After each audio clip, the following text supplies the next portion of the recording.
A Visit from St. Nicholas by Clement Clark Moore. 'Twas the night before Christmas, when all through the house not a creature was stirring, not even a mouse.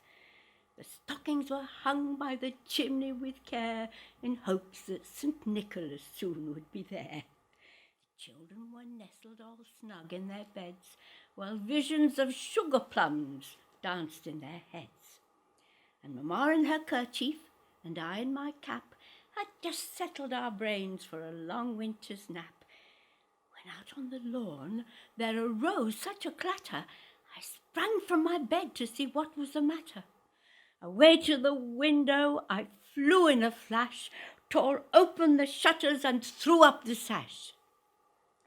The moon on the breast of the new fallen snow gave the lustre of midday to objects below, when what to my wondering eyes did appear but a miniature sleigh and 8 tiny reindeer, with a little old driver so lively and quick I knew in a moment it must be St. Nick.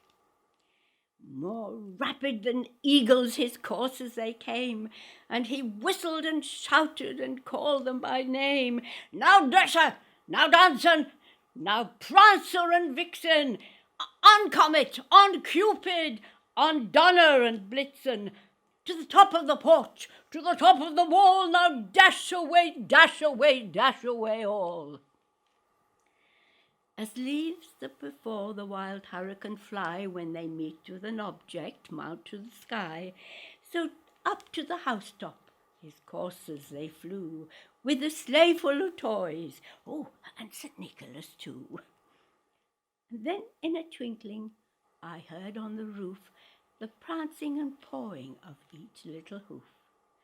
As I drew in my head and was turning around, down the chimney St. Nicholas came with a bound. He was dressed all in fur from his head to his foot, and his clothes were all tarnished with ashes and soot.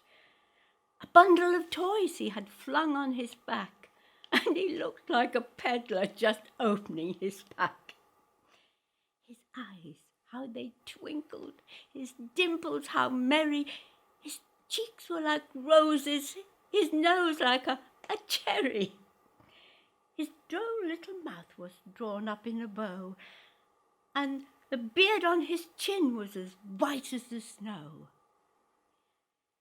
The stump of a pipe he held tight in his teeth, and the smoke it encircled his head like a wreath.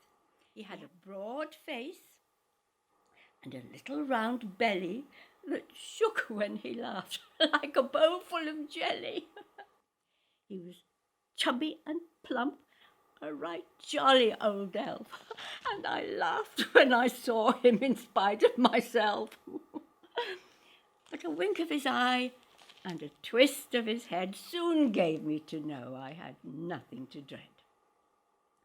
He spoke not a word, but went straight to his work and filled all the stockings, then turned with a jerk, and laying a finger aside of his nose and giving a nod, up the chimney he rose. He sprang to his sleigh, to his team gave a whistle, and away they all flew like the down of a thistle.